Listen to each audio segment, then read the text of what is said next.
Hello दोस्तों, नमस्कार। दोस्तों, आप सभी लोगों को पता है कि फिलहाल पार्लियामेंट चलते हुए देखने को मिल रहा है, संसद चलते हुए देखने को मिल रहा है।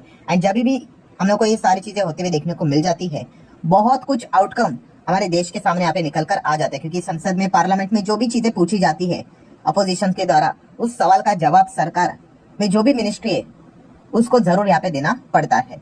सो अगर हम लोग बात करें, जब भी पार्लियामेंट चलते हुए देखने को मिल जाता है, सबसे मोस्ट फेवरेबल अगर कोई सेक्टर होता है जो कि रडार के ऊपर होता है, वो होता है बैंकिंग सेक्टर। सरकार किसी भी की क्यों ना हो, ठीक है, ये सवाल तो हमेशा उनको पूछा जाता है कि भाई बैंक्स में क्या चल रहा है करके। बैंक्स में क्या चल रहा है करके देखो, बैंक का काम क्या होता है? लोन देना। बट सबसे इंपॉर्टेंट चीज क्या क्या होती है? दिया हुआ लोन वापस भी लेना।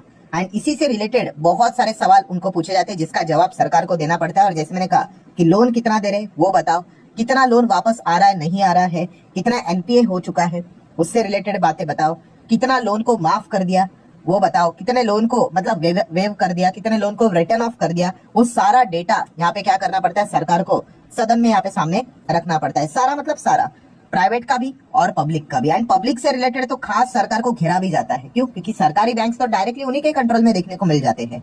ठीक है, सो डेफिनेटली अगर हम लोग बात करें तो ये जबरदस्त खबरें हमारे सामने आती हुई देखने को मिली, जो कि शायद से आपने भी देखी होगी, पढ़ी होगी, सुनी होगी, कि सरकार ने बात बताई है कि पिछले 10 साल की बात करें तो कुल मिला के टोटल बैंक ने 12 लाख करोड़ का कर्जा राइट ऑफ किया है। ठीक है, अभी ये राइट ऑफ क्या होता है, सारी चीजों को हम लोग यहाँ पे डेफिनेटली कवर करेंगे। बट सबसे पहले क्या खबर सामने आ रही है?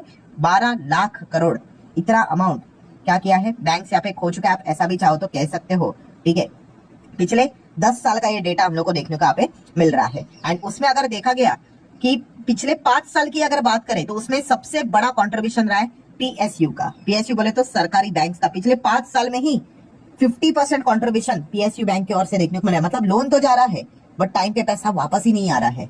ठीक है, तो ये काफी हम लोग को चिंता का विषय देखने को मिल जाता है। इसलिए बैंक को क्या करना पड़ता है? राइट ऑफ करना यहाँ पे पड़ता है। ठीक है, अभी थोड़ा सा इसको डिटेल में जानने की कोशिश यहाँ पे करेंगे। बहुत सारे लोग सोचते होंगे राइट ऑफ का अर्थ नहीं पता मुझे, आपने एनपीए बोल दिया उसका अर्थ नहीं पता है। कोई दिक्कत की बात नहीं, सारी चीजों को इसी वीडियो में हम लोग यहाँ पे कवर करेंगे। आपके दिमाग में आया होगा भाई ऐसी कौन सी बैंक है जो लोन दे रही है और वापस नहीं आ रही है, सारी चीजों को हम लोग यहाँ पे कवर करेंगे। ठीक है, सो आप देख सकते हो Indian commercial bank right of कितना? 12.3 लाख करोड़, मतलब 12 लाख करोड़ से ज्यादा लोन यहाँ पे राइट ऑफ किया है। ठीक है, 2014 से लेकर यहाँ पे 24 तक हम लोग को ये डेटा देखने को यहाँ पे मिल रहा है, जो कि खुद गवर्नमेंट ने ये डेटा पार्लियामेंट में प्रेजेंट यहाँ पे कर लिया है। अब जैसे कि अभी मैंने आप लोगों को कहा कि दिसंबर 16 की बात करें, अभी की बात कर ले तो पब्लिक सेक्टर बैंक ने कितना? 6.5 लाख करोड़ पिछले, आप देख सकते हैं सिर्फ 4 से 5 साल में ही यहाँ पे क्या किया है? राइट ऑफ किया है। मतलब पैसा गया है और वापस यहाँ पे नहीं आया है। आप अमाउंट देखो कितना बड़ा अमाउंट है। ठीक है, और ये यूजुअली सारे बड़े अमाउंट्स में हम कह सकते हैं बड़े उद्योगपति का ही, बड़े बड़े लोगों का ही अमाउंट ज्यादा कंट्रीब्यूट यहाँ पे करता है। ठीक है, छोटे लोगों का कंट्रीब्यूशन काफी कम होता है। ठीक है, तो आप देख सकते हैं कितना बड़ा अमाउंट है। देन एक डेटा उन्होंने सामने यहाँ पे रखा हुआ है, कौन सा? कि सितंबर 30 2024 तक का डेटा है कि ग्रॉस नॉन परफॉर्मिंग असेट सरकारी बैंक का कितना है पता है आपको? 3.25 लाख करोड़। ठीक है, कितना? 3.25 लाख करोड़, जो कि टोटल लोन का 3% देखने को मिल रहा है। मतलब 100 का लोन अगर बैंक देती है उसमें से 3 वापस ही नहीं आ रहा है। ठीक है, एंड अगर हम प्राइवेट बैंक की बात करें तो ये लगभग 1.25 लाख करोड़ के आसपास, जो कि लगभग बनता है 1.86%। ठीक है, सो हम देख सकते हैं कि सरकारी बैंक का कितना ज्यादा देखने को यहाँ पे मिल रहा है। इसमें कुछ गुड्स पॉइंट्स भी है, उसके ऊपर भी हम लोग थोड़ी देर बाद यहाँ पे आ जाएंगे। बट अभी सबसे पहले इस चीज को कवर कर लेंगे भाई कि आप नॉन परफॉर्मिंग एसेट बोल रहे हो, एनपीए बोल रहे हो। ठीक है, तो ये एग्जैक्टली होता क्या? एकदम आसान भाषा में यहाँ पे कहना चाहूंगा। हमारे खुद का एग्जांपल दे देते हैं कि मानो मेरे एक दोस्त को, राजू को, ठीक है, क्या कर दिया? पैसा दे दिया, उसको जरूरत थी भाई, बोला अरे भाई 1 लाख रुपया उधार देना, मैं वापस तेरे को देता हूँ। मैंने राजू को क्या कर दिया? 1 लाख रुपया उधार दे दिया। उसने कहा कि ज्यादा नहीं, 31 दिसंबर 2024, ये साल खत्म होने वाला है ना, 31 दिसंबर को ही, अभी बस कितना है? 14-15 दिन बाकी है, वापस कर दूंगा 1 लाख रुपया। मतलब चलो ठीक है करके। सो यहाँ पे 31 दिसंबर आया, मुझे लगा राजू पैसा लेकर आएगा, मैंने कॉल भी किया तो राजू ने ना तो फोन उठाया कुछ किया। मतलब क्या हो गया कि 31 दिसंबर को राजू ने पैसा नहीं दिया, जो कि उन्होंने देना चाहिए था। मैं थोड़ा आसान भाषा में बता रहा हूँ। ठीक है, सो आप क्या कहोगे कि मतलब 1 जनवरी 2025 आ गया, नया साल स्टार्ट हो गया, तो राजू को जो मैंने 1 लाख रुपया दिया था, क्या उसको एनपीए बोले? नहीं, उसको एनपीए नहीं बोलते हैं। ठीक है, सो उसके बाद क्या होगा? उसके बाद मैं वापस राजू को कॉल करूंगा वापस रोज एक जनवरी को करूंगा, 2 को करूंगा, 3 को करूंगा, 4 को करूंगा, कॉल करते रहूंगा, कांटेक्ट करने की कोशिश करते रहूंगा, ठीक है। उस चीज को हम लोग एनपीए नहीं कहेंगे। बट ऐसा करते करते करते करते जब 90 दिन, कितना 90 डेज हो जाते हैं, मतलब रफली आप 3 महीना बोल सकते हो, 90 दिन मतलब 30 जैसे ही 90 दिन हो गया तो फिर मुझे ऐसा लगता है कि भाई राजू तो अभी भी कॉल नहीं उठा रहा है, ठीक है। मेरा 1 लाख रुपया उसने बोला था भाई 31 दिसंबर को देगा, यहाँ पे 3 महीने निकल गए, 90 दिन निकल गए, दैट्स इट। उसी को बोला जाता है एनपीए, नॉन परफॉर्मिंग एसेट। फिर अभी मैं कहूंगा भाई मेरा 1 लाख तो भाई एनपीए हो रहा है भाई, ठीक है। अभी इसमें भी अलग अलग कैटेगरीज होते हैं। फिर उसके बाद कि 1 लाख मतलब कितना 90 दिन हो गया, उसके बाद 1 साल तक आपको कांटेक्ट करना है भाई राजू को, अरे भाई मेरा पैसा कब दे रहा है। अभी 1 साल हो गया, ठीक है। फिर आप कुछ परसेंटेज आपको क्या करना पड़ता है, फिर प्रोविजन करना पड़ता है। प्रोविजन मतलब आपके प्रॉफिट से वो पैसा आपको हटाना पड़ता है। मैं ऐसे ही रफली बोल रहा हूँ, ठीक है। आप बैंकिंग रेगुलेशन एक्ट पढ़ लेना भाई, उसमें सारी चीजें लिखी होंगी। मान लो ऐसे ही 10%, अभी 1 लाख का 10% कितना होता है, 10,000। तो कंपनी को क्या करना पड़ता है, अपना जो भी प्रॉफिट होगा उस टाइम का, उसमें से 10,000 हटाना पड़ेगा, ठीक है। क्यों हटाना पड़ेगा, आपको मान के चलना पड़ेगा कि भाई नहीं आ रहा है करके 10%। फिर भी अभी भी उम्मीद है, ये तो 1 साल हो गया, फिर आप कांटेक्ट करते रहोगे, मान लो 2 साल हो गया, ठीक है। अरे राजू फोन उठा भाई, मेरा 1 लाख रुपया, वो फोन ही नहीं उठा रहा है। फिर आपको ऐसा और क्या करना पड़ेगा, 50% अलग करना पड़ेगा, बताना पड़ेगा कि 50,000 रुपए कि शायद से नहीं आ रहे करके। और ऐसा करते करते 3 से 4 साल हो जाते हैं, मतलब वो क्या हो गया, लॉस असेट हो गया, डेड असेट हो गया। मतलब क्या है कि भाई अभी तो 3 साल हो गया, जो व्यक्ति अभी यहाँ पे बोल रहा था 31 तारीख 15 दिन के बाद दूंगा करके पैसा, 3 साल हो गया, तो फिर उसको पूरा 100% प्रोविजन में डालना पड़ता है, ठीक है। फिर वो पूरा पैसा मतलब मान के चलो कि आएगा ही नहीं करके। मतलब दोस्तों क्या है कि एनपीए आपको क्या समझ में आ गया, एनपीए मतलब पैसा नहीं दिया जिस टाइम पे देना था उसको एनपीए यहाँ पे नहीं बोलते। उसके बाद अगर 90 दिन तक अगर लगातार वो पैसा नहीं लौटा रहा है, फिर उसको एनपीए घोषित किया जाता है। एंड उसके बाद 1 साल, 2 साल, 3 साल, 4 साल का रूल होता है। उस हिसाब से आपको अलग अलग प्रोविजनिंग करके उसको क्या करना पड़ता है, बैलेंस शीट से, पीएनएल से निकालना पड़ता है, ठीक है। उसको बोला जाता है एनपीए। सो वही चीज अभी हम लोगों ने देखी एनपीए की। कितना है एनपीए भाई सरकार का, ऐसे कितने राजू है देखिए, 3.25 लाख करोड़। जिस टाइम पे मतलब अभी जैसे मैंने आपको बोला ना एग्जांपल के लिए कि 31 दिसंबर को जो ये पैसा देना चाहिए था, अभी इसके पहले ही था, डेट आ चुका था, ठीक है। उन्होंने बताया 30 सितंबर 2024 हो गए भाई। ऐसे कितने राजू देखिए, 3.25 लाख करोड़ का अमाउंट फंसा हुआ है। अभी तक ना तो फोन उठा रहे, या फिर फोन उठा रहे तो कुछ तो नौटंकी करे, कुछ भी कर रहे हैं, बट पैसा नहीं दे रहे हैं, ठीक है। तो ये कितना है उनका, 3% है। और प्राइवेट में भी ऐसे 1.25 लाख करोड़, ठीक है। तो इसको बोला जाता है दोस्तों नॉन परफॉर्मिंग असेट एनपीए, ठीक है। और ये बिल्कुल भी अच्छी बात नहीं होती है भाई, ठीक है। पैसा टाइम पे वापस आना चाहिए।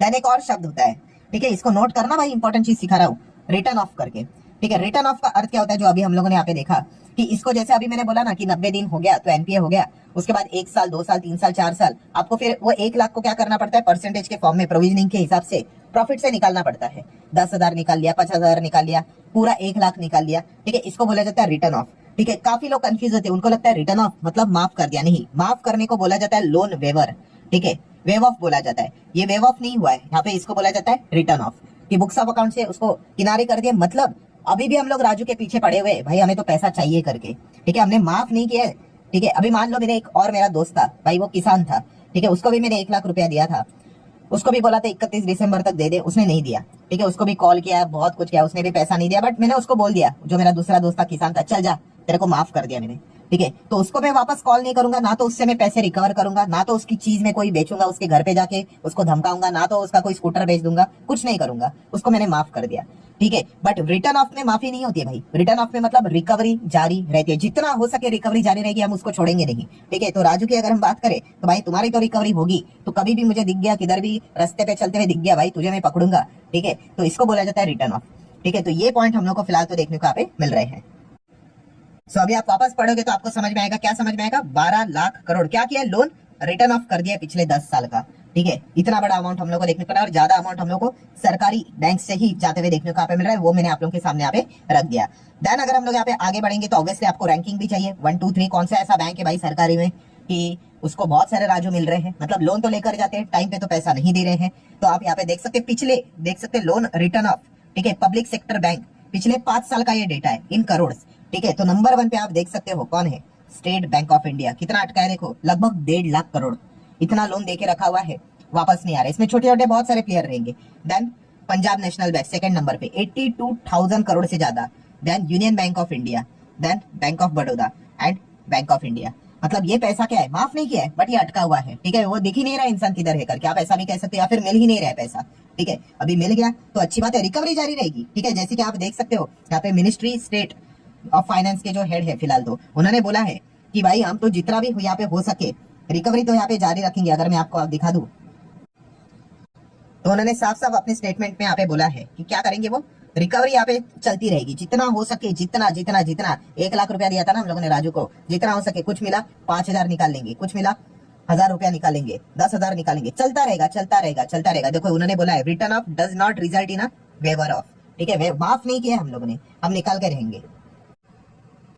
सो इसी से रिलेटेड अभी हम लोग को 2 गुड पॉइंट्स देखने को मिल जाते हैं। मतलब ये जो रिकवरी है ना, पहले ना केवल 15% के आसपास होती थी, रफली 15% ही। मतलब जैसे मैंने आप लोगों को बोला ना कि भाई करेंगे recovery, but 15% it's okay fine. But अभी पिछले 4-5 साल की बात कर तो 5 लाख करोड़ तक सरकारी बैंक रिकवर कर चुके हैं। सो अच्छी बात है। तो ये रिकवरी कैसे हो रही है, बहुत सारे नए नए कानून आ गए, आप सभी लोगों को पता है, इंसॉल्वेंसी बैंकरप्सी कोड 2016, अभी वो अमेंड भी हो चुका है, ठीक है। बहुत सारे अलग अलग एक्ट्स हम लोग को देखने को मिल रहे हैं, जहां से क्या करते हैं वो फटाफट पैसा यहाँ पे निकालते रहते हैं। तो इससे क्या हो गया कि हम जो पीएसयू बैंक है उसके कुछ अभी हम लोग को भविष्य में एनपीएस भी अभी धीमे धीमे करके क्या होते हुए देखने को मिले, यस फॉल भी होते हुए देखने को यहाँ पे मिल रहे हैं, ठीक है। एंड अगर हम लोग यहाँ पे बात करें तो आप यहाँ पे चेक भी कर सकते हो कि ये जो एनपीएस अभी हम लोग को फॉल होते हुए देखने को यहाँ पे मिल रहे हैं, ठीक है। तो इस चीज को लेकर मतलब पहले कितना एनपीए होता था पता है बैंक का, सरकारी बैंक का 14%, मतलब 100 रुपया दिया तो लगभग 14 रुपया वापस ही नहीं आता था, ठीक है। एंड अभी की अगर हम लोग एनपीएस की बात करें तो कितना है पता है, लगभग 3.25%, ठीक है। तो ये जो एनपीए रेशियो है काफी इंप्रूव हो चुका है, काफी मतलब काफी, ठीक है। पहले की हालत तो बहुत ही गंभीर थे, ठीक है। तो ये एक अच्छा वाला पॉइंट हम लोग को जरूर देखने को यहाँ पे मिल रहा है। एंड इसीलिए जितना ज्यादा रिकवरी होगी, जितना कम एनपीए होगा, जितना इसमें इंप्रूवमेंट आएगा, आप देख सकते हैं इतना सब कुछ होने के बावजूद, इतना रिटर्न ऑफ करने के बावजूद सरकारी बैंक में हम लोग को फाइनेंशियल ईयर 24 में 1.5 लाख करोड़ का प्रॉफिट देखने को यहाँ पे मिला था। एंड अभी फाइनेंशियल ईयर 25 के फर्स्ट हाफ में भी 85,000 करोड़ का प्रॉफिट देखने को मिला। क्यों, नो डाउट पैसा अटक रहा है, पैसा फंस रहा है, बट पहले काफी वर्स्ट कंडीशन थी, उस मुकाबले अभी की जो रिकवरी है वो काफी शानदार तरीके से चलती हुई देखने को मिल रही है। एनपीए भी घट रहे हैं एंड जो एनपीए होते हुए देखने को मिल रहे हैं उसको रिकवर भी यहाँ पे किया जा रहा है। तो एक अच्छा पॉइंट भी हम लोग को देखने को यहाँ पे मिल रहा है। बट इसका अर्थ ये नहीं कि भाई सब कुछ एकदम नॉर्मल चल रहा है करके, फिर भी अमाउंट काफी बड़ा है, ठीक है। और भी ज्यादा इसमें इंप्रूवमेंट की गुंजाइश यहाँ पे होनी चाहिए। खास करके बिल्कुल डिफॉल्टर है ना भाई, उनको तो बिल्कुल नहीं छोड़ना चाहिए, ठीक है। बाकी तो चीजें समझ में आ जाती है भाई कि बिजनेस के लिए पैसा लिया, अभी बिजनेस नहीं चला, जल गया, कुछ हो गया, नहीं दे सकता वो इंसान। बट ऐसे कितने लोग ऐसे हैं जिनके पास मतलब आप देखोगे 50 करोड़ से भी ज्यादा की संपत्ति है, 50 करोड़ से भी ज्यादा का लोन लेकर यहाँ पे चल रहे और दे ही नहीं रहे, उनके पास पूरी कैपेसिटी। अभी विजय मल्ल्या दे नहीं सकता था क्या लोन, ठीक है, दे सकता था, फिर भी विलफुल डिफॉल्टर टाइप जैसे भाग जाते हैं। तो ये चीजें हम लोग को होते हुए देखने को यहाँ पे मिल चुके हैं। तो इसलिए अगर आप किसी भी बैंक्स में अगर आप निवेश करने जा रहे हो तो इस डेटा को अच्छी तरीके से संभाल लेना। अभी लास्ट पॉइंट, ठीक है, वीडियो लंबी हो सकती है, कोई दिक्कत की बात नहीं भाई, सिखाने की चीजें चल रही है, कोई रील्स नहीं चल रहा है, डांस नहीं चल रहा है यहाँ पे। तो आपने देखा होगा कि ये जो टेबल अभी जो मैंने आपके सामने यहाँ पे रखा था, पीछे चला जाता हूँ, वो टेबल किधर चला गया, ठीक है, मिल गया। तो आप देख सकते हैं यहाँ पे कि नंबर 1 पे हम लोग को कौन सा बैंक देखने को मिल रहा है, एसबीआई, ठीक है। तो स्टेट बैंक ऑफ इंडिया इतना मतलब खराब परफॉर्मेंस देता है, फिर भी इसका शेयर देखेंगे भाई ये तो लेफ्ट टू राइट ऊपर जाता है। बाकी बैंक्स तो भाई इतने कुछ भागते नहीं है, एंड भाग भी गए तो कंसिस्टेंसी नहीं होती है, बॉटम से भाग लेते हैं, बट ओवरऑल चार्ट पैटर्न इनका ऐसे नीचे से ही ऐसा ऐसा चलता है। तो एसबीआई ऐसा क्यों करता है? तो दोस्तों इसमें बहुत इंपॉर्टेंट चीज है, समझो। देखिए एसबीआई 1.5 लाख करोड़ का पैसा भी उसका अटका हुआ है ना, सिर्फ इतनी कोई बड़ी बात नहीं। क्यों पता है? यस, एसबीआई काफी रिच बैंक है भाई, उनका लोन बुक इतना तगड़ा है कि उनको फर्क नहीं पड़ता है, ठीक है। इसका मैं एक छोटा सा एक और एग्जांपल देना चाहूंगा कि मान लो एक इंसान है, ठीक है, उसके पास कितना है पता है, लगभग आप कह सकते हैं 10 करोड़ रुपया है, सैलरी पकड़ लो, उसकी साल की कमाई 10 करोड़ रुपया है, ठीक है। उसके पास ना 1 लाख का आईफोन है, कल उसका 1 लाख का आईफोन गुम गया, बताओ उसको फर्क पड़ेगा क्या? कोई फर्क नहीं पड़ेगा, वो कल जाके दूसरा फोन लेके आएगा इमीडिएटली।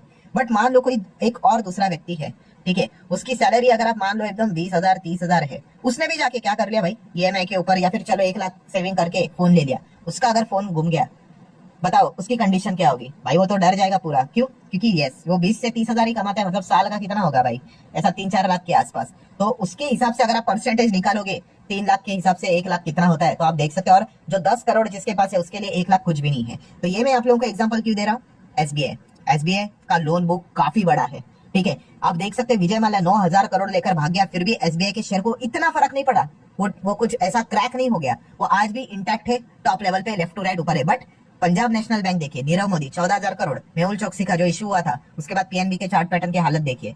तो ये फर्क होता है दोस्तों। तो इसीलिए एसबीआई का लोन बुक इतना बड़ा है ना कि मतलब ऐसा बोलना तो नहीं चाहिए, बट एग्जाम्पल दे रहा हूँ कि कल अगर कोई 10-15 हजार करोड़ का भी घपला कर देगा ना, ठीक है, तो भी एसबीआई को कुछ होगा नहीं। इतना बड़ा उनका लोन बुक है, इतनी वो रिच बैंक है, ठीक है। तो ये सबसे बड़ा एडवांटेज होता है। सो आशा करता हूँ दोस्तों जितने भी पॉइंट्स थे, वीडियो लंबी हो चुकी है बट नॉलेज वाली चीजें भाई, तो आपको पसंद आया होगा। चाहो तो लाइक एंड शेयर यहाँ पे कर सकते हो। मिलते हैं नेक्स्ट वीडियो में, तब तक के लिए बाय बाय।